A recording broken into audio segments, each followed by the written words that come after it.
అందరికీ నమస్కారం. Welcome to Bharathi TV. ప్రస్తుత రాజకీయ అంశాల మీద మనతో పాటు విశ్లేషణలో పాల్గొంటున్నారు సీనియర్ జర్నలిస్ట్ ఉప్పాల లక్ష్మణ్ గారు. సార్‌తో మాట్లాడదాం, మరిన్ని విషయాలు తెలుసుకుందాం. నమస్కారం లక్ష్మణ్ గారు. నమస్తే. నమస్తే. సార్, తెలంగాణ నుంచి వద్దాం సార్. తెలంగాణలో హైకోర్టు జడ్జి ఫోన్‌ల పైన నిఘా పెట్టారు. జస్టిస్ శరత్ ఎవరైతే ఉన్నారో ఆయన ఫోన్ మీద నిఘా పెట్టిన పరిస్థితి ఉంది. స్వయంగా కేసీఆరే చేయించారు అని చెప్పి ఎవరైతే ఉన్నారో వాళ్ళు కూడా చెప్పుకుంటున్న పరిస్థితి. నిజంగా కొన్ని మీడియా సంస్థల అధిపతుల ఫోన్ల మీద కూడా వాళ్ళు నిఘా పెట్టారని చెప్తున్నారు. నిజంగా ఫోన్ ట్యాంపింగ్ విషయాలు ఒక్కొక్కటి బయటకు వస్తుంటే నిజంగా సంచలనాత్మకంగా మారుతుంది. ఇదేమన్నా కేసీఆర్‌కి థ్రెట్ కాబోతుందా అంటే ఏం చెప్తారు సార్ మీరు? అంటే టెలిఫోన్ యాక్ట్ ప్రకారం ఏంటి అంటే ట్రాయ్ నిబంధనల ప్రకారం హోమ్ మినిస్ట్రీ, అది కూడా సెంట్రల్ హోమ్ మినిస్ట్రీ నుంచి ఒక రిక్వెస్ట్ వస్తే ఆ యొక్క టెలిఫోన్ సంస్థలకు త్రూ ట్రాయ్ ద్వారా అప్పుడు ఏ ఫోన్ అయినా కూడా వాళ్ళు దాన్ని ట్రాప్ చేసి దానికి సంబంధించిన వివరాలు ఇవ్వాలి.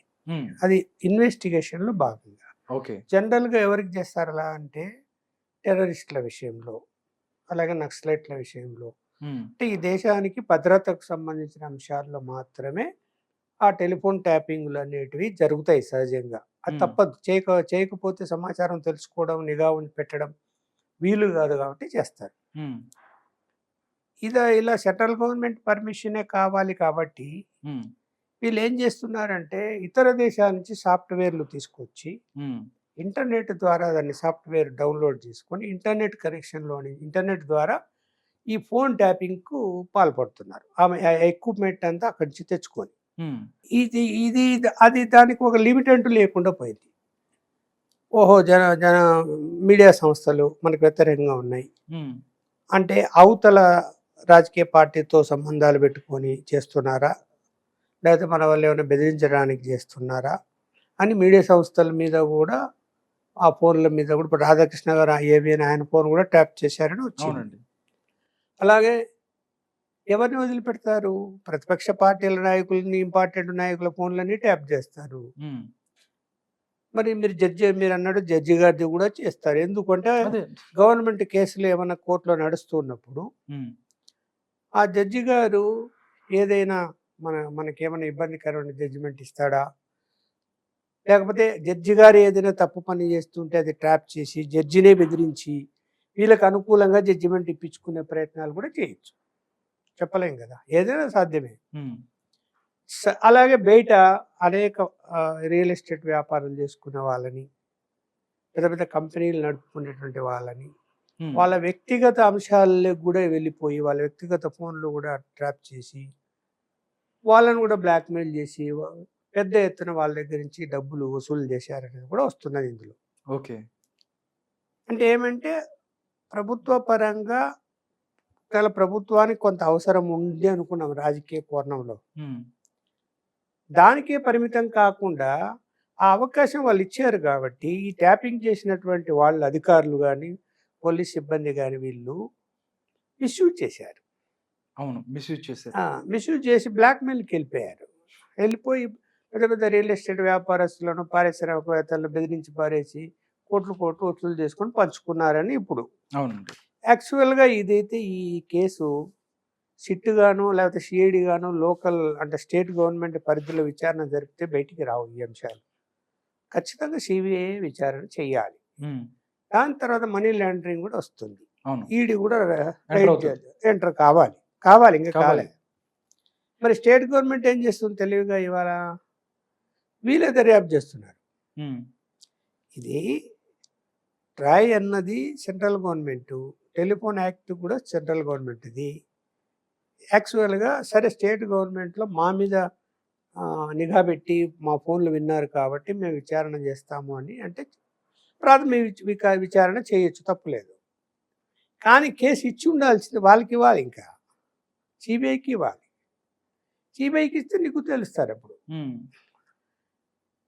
ఇప్పుడు ఏమన్నా బెదిరించారు ఒక రియల్ ఎస్టేట్ వ్యాపారస్తును లేదంటే పారిశ్రామికవేత్తను, వాడు ఉదాహరణకి నేను ఒక 5 కోట్లు ఇచ్చినా, నేను 10 కోట్లు ఇచ్చింటాడు అనుకుందాం. ఆ 10 కోట్లు ఏమైంది? బ్లాక్ మనీ కదా, మనీ లాండరింగ్ కింద వస్తుందా రాదా? అప్పుడు ఇది డెఫినెట్లీ రావాలి, వస్తుంది కదా. అవును. ఇప్పుడు ఆ 10 కోట్లు పలానా ఎక్స్ కనే ఎక్స్కు ఇచ్చానంటాడు. ఉమ్, ఈ ఎక్స్ ఎవరు? ప్రభుత్వ అధికారి, అంటే ప్రభుత్వం. పోలీసులు కావచ్చు, లేకపోతే ఇతర అధికారులు ఎవరైనా కావచ్చు, ఉమ్, డిపార్ట్మెంట్ వాళ్ళు. వాడు ఆ డబ్బులు ఏం చేశాడు దాన్ని? సరే, అటు తిరిగి ఇటు తిరిగి మళ్ళీ ఏమొస్తున్నది అంటే, ఈ వసూళ్ల కార్యక్రమంలో కూడా రాజకీయ నాయకులకే మేము కొంత షేర్ ఇచ్చి మేము తీసుకున్నాం అనేది కూడా వచ్చింది. వచ్చింది. అవును. వచ్చినప్పుడు మరి ఆ రాజకీయ నాయకులు ఎవరు తీసుకున్నారు, అవి కూడా బయటికి రావాలి కదా. ఇప్పుడు లిక్కర్ కేసులో ఎలా బయటకు వస్తున్నాయి ఒక్కొక్కటి, అవును సార్. అట్లనే ఈ కేసులో కూడా అది మనీ లాండరింగ్ జరిగింది అన్నది నిర్ధారణ అయితే ఇంకా మంచిది, దొంగలు బయటకు వస్తారు. అవును. చేయాల్సిన అవసరం ఉంది, సమగ్ర దర్యాప్తు చేయాల్సిన అవసరం అయితే ఉంది. అది ఇంకా ఎందులో ఎవరైనా ఇరుక్కుని దాంట్లో ఉమ్, తప్పే కదా ఎవరు చేసినా కూడా. కరెక్టే సార్. కేసీఆర్ అంటున్నారు, నేను ముఖ్యమంత్రిగా ఉన్నప్పుడు ఫోన్ ట్యాపింగ్ నాకేం సంబంధం? మొన్న మాట్లాడుతూ ఆయన ఛాన్సర్, నాకేం సంబంధం? ఇప్పుడు ఏదైనా ఉందంటే పోలీసు వాళ్ళు చూసుకుంటారు, వాళ్ళు చూసుకుంటారు. బట్ కానీ ఇప్పుడు పోలీసులు మాత్రం కేసీఆర్ చెప్తేనే మేము చేశామని చెప్పి వాళ్ళు వాంగ్మూలం ఇస్తున్నారు. వాళ్ళు దానికి సంబంధించి దీంట్లో కేసీఆర్ ఇరుక్కునే అవకాశం ఉందా అంటే ఏం చెప్తారు ఉప్పాల లక్ష్మణ్ గారు? ఇప్పుడు కేసులో ఇన్వెస్టిగేషన్ ఎలా ఉంటుందంటే, ఫస్ట్ ఎవరైతే దొరుకుతారో ఎట్లాంటి కేసు అయినా సరే, ఉమ్, ఆ దొరికినటువంటి వ్యక్తులు వాళ్ళని ముద్దాయిలుగా చేర్చినప్పుడు అందులో కొంతమంది సాక్షులను సాక్ష్యంగా కూడా స్వీకరించే అవకాశం ఉంది. ఉమ్, ముద్దాయి సాక్షిగా మారే అవకాశం ఉంటుంది. ఓకే. ముద్దాయి ఇప్పుడు చూడు, ఒక మర్డర్ కేసు ఉందనుకోండి, చంపింది ఒకడు, ఆదేశించింది ఇంకొకడు, అంటే హైర్ చేసింది ఇంకొకడు అనుకో. ఉమ్, చట్టం ఏం చెప్తుంది? చంపినోని కంటే ఎవడు చంపమని చెప్పాడో వానికి శిక్ష ఎక్కువ పడుతుంది. ఉమ్, చట్టం అదే. అదే. కోర్టుల విచారణ జరిగితే ఓకే. అతను అసలు చంపమంటే లేకపోతే ఆడు చేయడు కదా. ఆడు చంపమంటే నేను చంపాను, నా డబ్బుకు ఆశపడ్డాను, డబ్బు ఇచ్చాడు, నేను చంపాను ఉమ్, అన్నప్పుడు ఏమైపోతుందంటే అతనికి ఎక్కువ శిక్ష పడుతుంది, చెప్పినోనికి. ఓకే. అలాగే చట్టం అనేది అన్నిట్లో అదే వర్తిస్తుంది. ఇప్పుడు ఇక్కడ కూడా ఉమ్, వాళ్ళు ఏం చెప్తున్నారు అధికారులు, మాకు ప్రభుత్వ పెద్దలు చెప్తేనే మేము ఈ పని చేశాము అన్నారు. ఉమ్, అంటే వాళ్ళు కూడా చెప్పకుండా అలా చెప్పకుండా ఎస్ మేమే చేశాము అని వాళ్ళ నెత్తిన వేసుకుంటే ఉమ్, వాళ్ళకి అధికారం ఎక్కడుంది? అవును. అధికారమే లేదు కదా. అవును ఫోన్ సార్. ట్యాపింగ్ చేసే దానికి అధికారం ఎవరిచ్చారు? అధికారమే లేదు. అవును సార్. అందువలన వాళ్ళు ఇరుక్కుపోతే కేసు ఇంకా బలపడితే శిక్ష ఇంకా ఎక్కువ పడుతుంది. ఓకే. తప్పించుకునే ప్రయత్నంలో భాగంగా, లేదు సాక్షులుగా మారేలో భాగంగా పైన వాళ్ళు చెప్పారు కాబట్టి మేము చేసామంటున్నారు. ఇప్పుడు వీళ్ళేమంటారు, కేసీఆర్ కానీ కేటీఆర్ కానీ ఎవరైనా కానీ, మాకేం సంబంధము అంటే వాళ్ళ ఆదేశాలు ఇచ్చినట్టు ఉమ్, ఎవిడెన్స్ ఇప్పుడు ఎక్కడ దొరుకుతుంది? దొరకాలి కదా.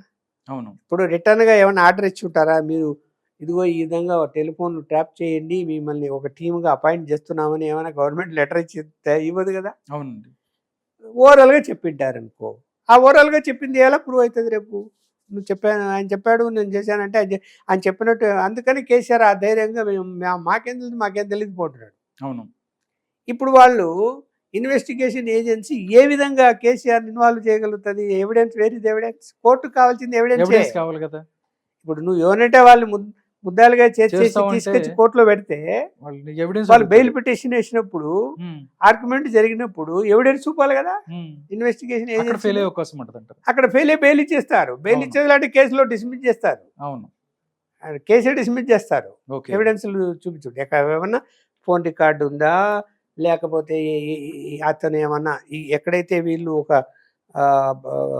రూమ్ తీసుకొని ఒక బిల్డింగ్లో దాన్ని ఎక్విప్మెంట్ పెట్టి అక్కడి నుంచి ఆపరేట్ చేశారు, ఇది అక్కడికి ఏమైనా వచ్చాడా, మీరు అక్కడికి పోయారా, ఎప్పుడు ఏం పోయారు, ఏంటి, ఏమైనా వీడియోలు ఉన్నాయా, ఇట్లాంటివన్నీ కూడా ఉంటే కనుక దొరుకుతారు.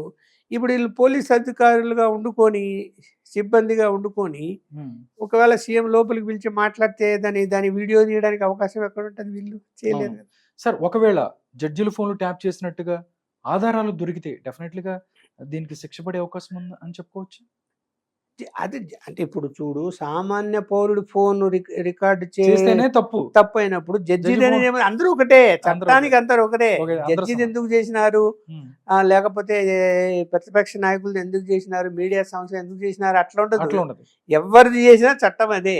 ఇప్పుడు తప్పించుకునే అవకాశం ఏమి ఉండదు.